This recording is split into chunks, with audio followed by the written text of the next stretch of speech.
So good. No crazy transitions, no 120 frames per second, pure storytelling.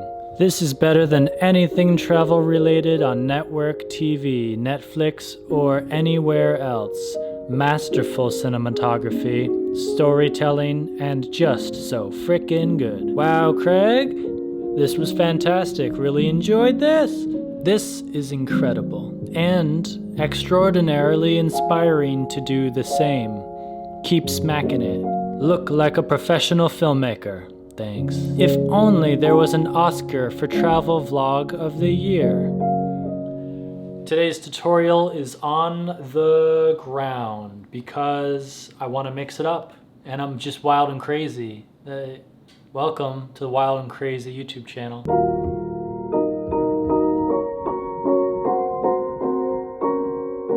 Alright, I've got QuickTime going, my computer's plugged in. I'm gonna try to do this quickly before this blows up because there's nothing quite like showing Final Cut and recording the screen at the same time. Thank God I maxed this computer out. It's been about a month since this video has been uploaded onto my channel. The Mae Hong Son Loop, riding 700 kilometers alone on a motorbike in northern Thailand. If you haven't seen it, you should probably see that before this video because this is all about all the shooting, planning, editing that went into creating this video online. And it was after my Bangkok video. I would say I like this video better than the Bangkok one, but YouTube's algorithm really liked this and the perfect things happened for it to be recommended, especially to a lot of people in Thailand. So many comments from Thai people being happy about a good video about Thailand. So like I said, this one is almost twice as long as the Bangkok one. I put about 10 days worth of footage into 10 days of filming, about an hour's worth of footage into that video versus the other one. This is the Final Cut X final edited timeline for that video. And like I said, it's about 20 minutes, 19 with my Instagram ending. And that is always secondary. What I always start with for the edit is what I call rough footage. So out of all of the footage that I shot right here, you can see the ins and outs of each of these clips. So obviously I didn't use all of the footage that I shot on this trip. I would guess that, I don't know, I probably shot like maybe 3 or 4 hours worth of footage. I took the best points from that footage and that equaled this rough, which is about an hour and 14 minutes. And then from that hour and 14 minutes, I cut it up even more, rearranged it, and did dense, what I call dense editing into this 20-minute. So that's always important information that no one really talks about. 10 days of filming into, let's say, 5 hours of footage, took that 5 hours of footage, cut it into an hour, and then I took that hour and edited it into 20 minutes. And if I wanted to, honestly, I could probably edit this down even more into a 10-minute film. So if you think about it, you could have all these different films, and I would say the 5-hour one with all my raw footage would probably be boring. It would tell the same story in a different way, but it's just fascinating how you can take the same amount of footage, cut it down, down, down, down, down. And if I made a 60-second cut from that 10 days worth of filming, that would be so different than what I uploaded or if I uploaded the raw footage. So I guess that's a lesson in content density and the amount of work and effort that you put into something and who it's for and what it does, you know? Obviously this 20-minute film would do something different than that 5 hours worth of footage. Okay, so let's talk about what I cut out. No, that's not really necessary. Like, I guess some things I would shoot, I would notice that the light or the exposure wasn't right, and then I would reshoot it. I don't know. There's just I tried doing time lapses. I'm not going to go through all of this footage and show you the stuff that didn't make the cut. I guess maybe that would be useful in a sense, but whatever. Let's talk about the trip real quick. I got into a city. Before I even got to Thailand, I did some research on YouTube and I found this thing called the Mae Hong Son Loop, a couple shitty YouTube videos. Ooh, look at that, number one. That's probably because it knows it's me, but I found videos like this and all of these others. Most of these thumbnails are bad. So I saw the competition, I saw what other people were doing, and I was pretty confident that I would be able to do it myself, document that process, and make a single video.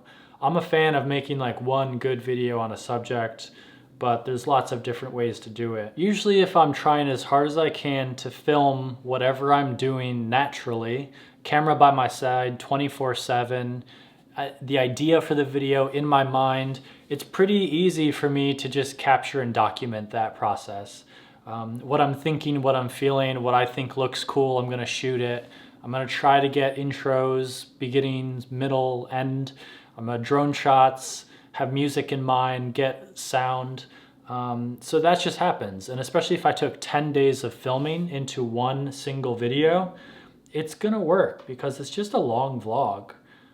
If I just documented one day and uploaded one day, it wouldn't probably have worked as well. As far as gear, this was shot on what I'm filming on right now, which is the Sony A7III with a Sony 16-35 f2.8 lens and the Rode VideoMic Pro Plus.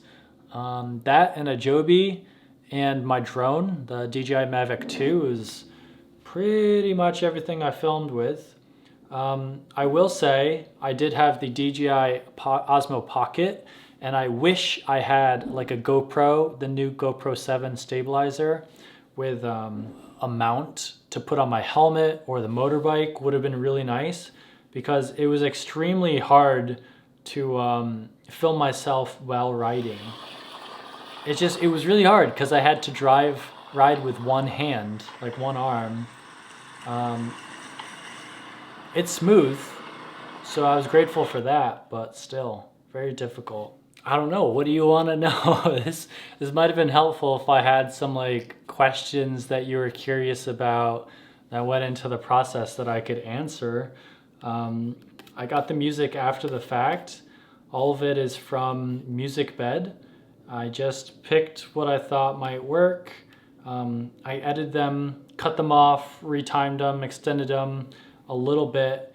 There's keyframes all over the music, and like with most of my films, I personally like to detach the audio from the clip and then do cross dissolves on the audio, so that the audio flows and it feels like it's one long clip instead of cut superimposed clips next to each other. I didn't use a picture profile, so it's just the Sony default. Whatever you get factory default, I just shoot with that. So standard contrast, standard saturation, all of that, it just works. I do the same with my drone. I keep it easy. There's no reason not to just shoot the way things look, I think. Oh, I don't know. Maybe I'll just go through the entire thing, and if anything pops into my mind, I'll talk about it. I don't know, these videos are kind of weird. It's much easier to like sit down with someone who's genuinely curious about how this happened and then have a conversation, rather than me just sit here on the floor alone and rant like a crazy person. So maybe this should be like a conversation next time. Okay, so this is something I did differently. So I had this really dramatic song, and for a minute I did like a little introduction. So I took some of the best footage and almost recapped the entire 20-minute film into a 1-minute section at the beginning, just to try to catch people. It makes sense to do a little introduction and then get into the main storyline. So a lot of drone footage. Drone stuff really worked for this, especially following other riders on the road, to like make it seem like it was me on the road. This was like a road movie, like traveling from point A to B. This whole film is chronological, so I start with the flight to Chiang Mai, which was the first city on the loop. just walked around, didn't really know what to film, so I just documented instead of created. I didn't have an idea, I just shot things as it happened, and a lot of the work goes into editing, and a lot of the footage doesn't make it because you shoot everything rather than just shoot whatever happens. But it was all interesting to me, so I made that happen. As I visited different spots, like the gates around the cities, I tried to mark and tell people what it is. Coffee is always a big part of everything that I do. So these are just like little Instagram tags, and I met up with some people in the city, so it was nice to like have some friends to ride around with. This is interesting because this footage is from like 3 different times that I went there. So you may be able to tell, but the first couple of shots I was there by myself the first time, just experiencing it, and then actually went back again and then again with all of these guys. So I just put all of the clips together to make it seem like it was one experience. And there's nothing wrong with that, you know, it's a little bit of a lie, but I think it helps the footage in the end. Same with this place. I went back there time and time again and knew exactly what to shoot. And food is so important for like me. If I want to tell the story of a trip somewhere new, especially if I'm eating new cool food that looks cool, I'm going to document that. And I know for a fact that there's some color stuff going on here. So I warmed this up quite a bit, and I think I added to the contrast just to match the other shots, maybe? Yeah, so just like to match that a little bit more. Most of my color things are just balances to correct. The funny story about this Cat Motors place is that they saw the video after, a couple weeks after I got back, and they loved it so much they wanted to make a donation for the amount that I paid. They were like, you could have just gotten this stuff for free if you told us you were a YouTuber. I just didn't think of doing that. So they made a donation to a charity in Thailand, which is pretty awesome. That was everything I owned on my back into a single backpack. The secret of scooters is that under the seats there's a compartment, and I would try to put as much stuff as possible. So like the camera and the drone and my hat would usually go in there, and then everything else on my back, because it's heavy and you don't want to be riding around with that too much.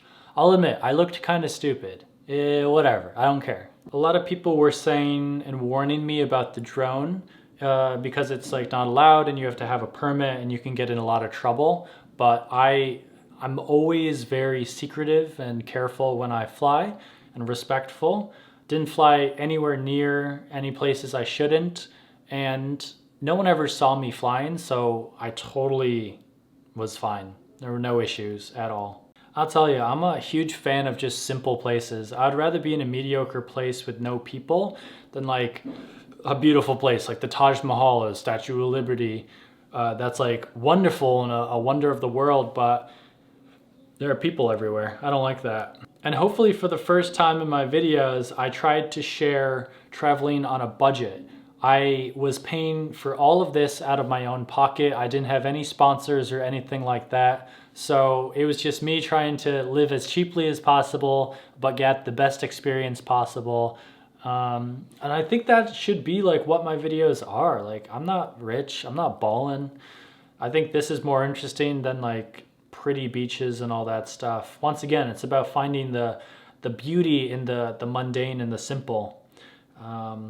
Like this wonderful little manual pour over spot I found in a random little farm town in Thailand, which is so fun. For trips before, I've had big Zion or Ronin-esque gimbals, but for the first time I had the little DJI Osmo Pocket. I don't have it anymore just because it didn't work. You can watch my review, it's on my channel. But did I do a little bit of color here? Just a tiny bit of saturation. I think, oh, that's handheld with this camera actually. I do remember doing a test between the two to compare. So that's how it was shot, just on auto white balance, and then I made the correction like this to help it match the other shots. And I think that's like, it's the little things that people don't really notice. That's what you want to do. Like, I'm not a huge fan of all the LUTs and the crazy stuff. For shots like this, I almost always try to backlight because you get light flares, and I think like I'm shooting right now, I think it just looks better than having sun directly coming at you. I love backlit scenes.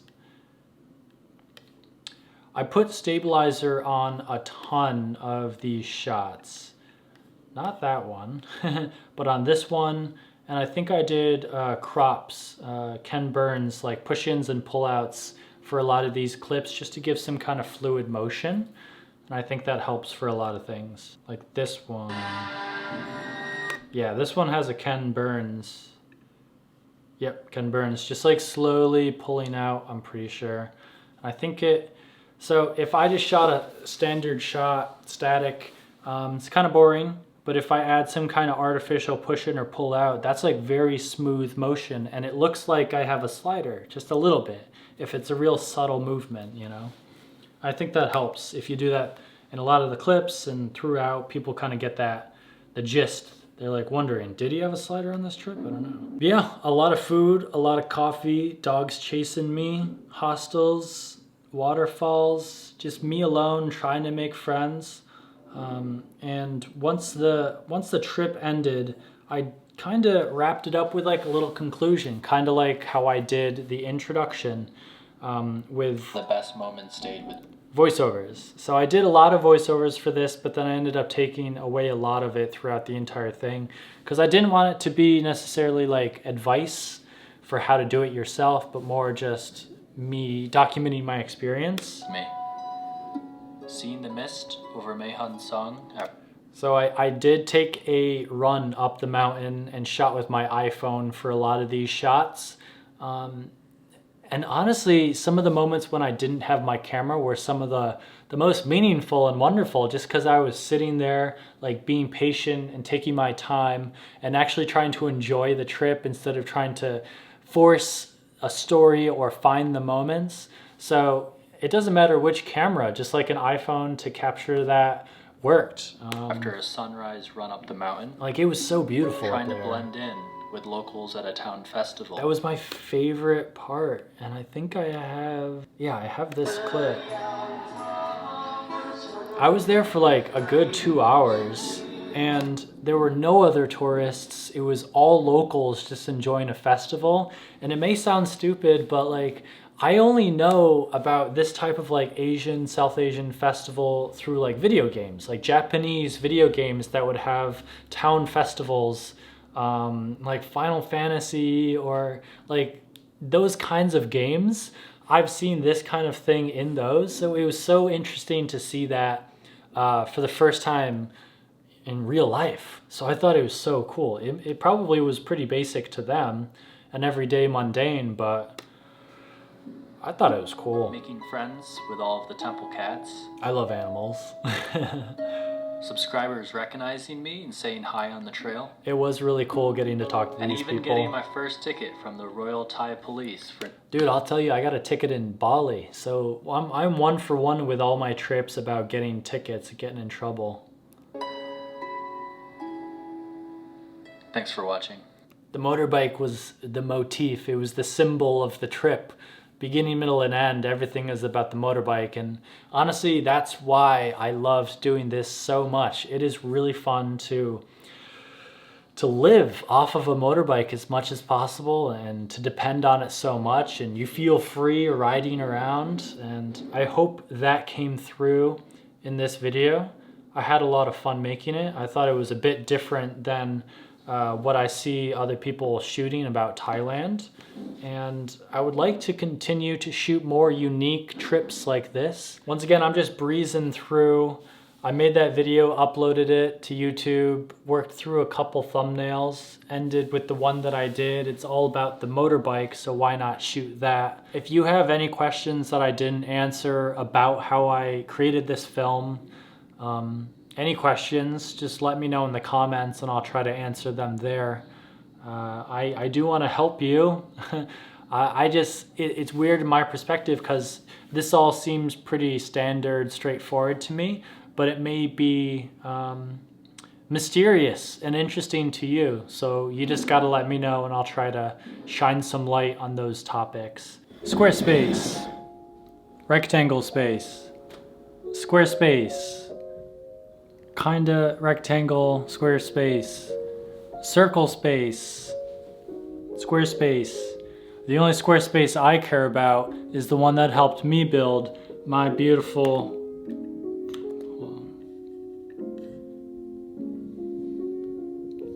website. It's a grid layout with all of the gear that I use, and then at the bottom there's services that I use and companies I've worked with. Whoa, Squarespace. You can get 10% off your own website if you use the code squarespace.com, Kraig Adams.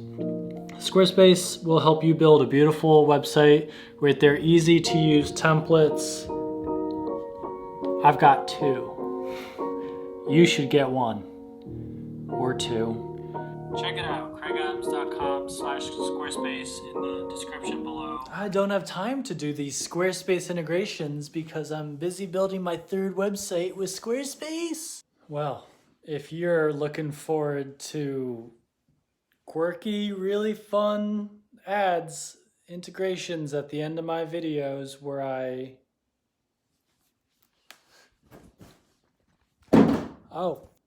break the 4th wall and have multiple conversations.